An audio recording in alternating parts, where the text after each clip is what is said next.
Hello, everyone that might be watching this video. My name is Benjamin Kinsella. I'm born in Toronto, Ontario. I study political science at McGill University, where I also minor in Indigenous studies. I thought it necessary to mention that where I live in Toronto, Ontario, is the traditional territory of the Huron-Wendat. Um, so for this paper or this project, I've decided to do it on Pemmican. So I thought I'd introduce what pemmican is, some of its uses, the way in which it was preserved, and so on and so forth. So the word pemmican is derived from the Cree word pimmican. The root of pimmican, pimi, roughly translates to fat. Pimmican translates to manufactured grease, more or less. Uh, Pemmican ingredients vary from nation to nation, though they always include lean venison, buffalo, caribou meats, generally lean type of game that doesn't have a lot of fat on the muscle or the meat that you're extracting for pemmican, and it is mixed with fat. Some recipes also included dried berries and nuts for additional flavor or ingredients, though that would reduce the shelf life, which will be discussed a little bit later.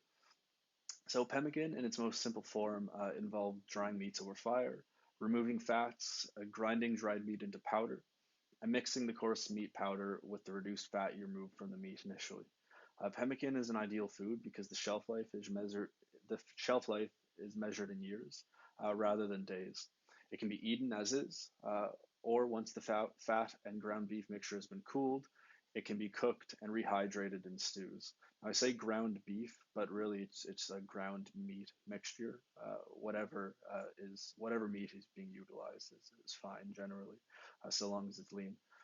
Among the Plains Cree, pemmican was traditionally packed in the summer following large hunts of buffalo.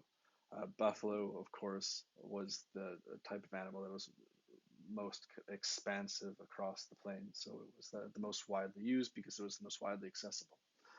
The ideal meat from buffalo uh, was the leanest cuts, which were cut into wide, thin strips and dried in the sun and wind, or occasionally smoked.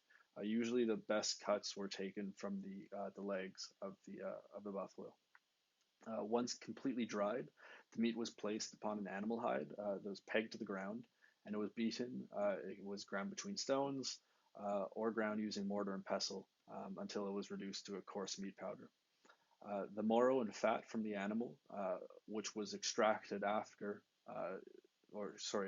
before cutting the meat, was then taken and then rendered over fire and added to the shredded meat mixture. Once properly blended, the mixture was packed into hide bags and cooled. Once hardened, the mixture became pemmican. On occasion, dried fruits such as wild cherries or service berries were added to the mixture to improve the flavor quality and would also improve the nutrition, though, as mentioned before, it would reduce its shelf life. When prepared in this manner, the pemmican seldom became tainted or rancid, despite being stored for what could be years. Um, Pemmican provided one with a complete diet. And as it was already cooked, it could be eaten as is or cooked in a number of ways. For example, it could be used in a stew or what have you. In food value, a pound was the equivalent of 4 to 8 pounds of fresh meat, of or fresh meat, or from like birds, like wild fowl, for example, or a fish. Uh, Moreover, it needed no medicine to cure. Thus it enabled its constant use, which was extremely convenient when you're either living a nomadic lifestyle or you're hunting for extended periods of time, or you're traveling or you're trading, or you're confided into your community during the long winter months when the food that you would rely on throughout the year cannot be harvested much in the same way, or the game has uh, migrated elsewhere. So therefore, pemmican was indispensable for the hunter, for the traveler, and for the long winters where food is sparse.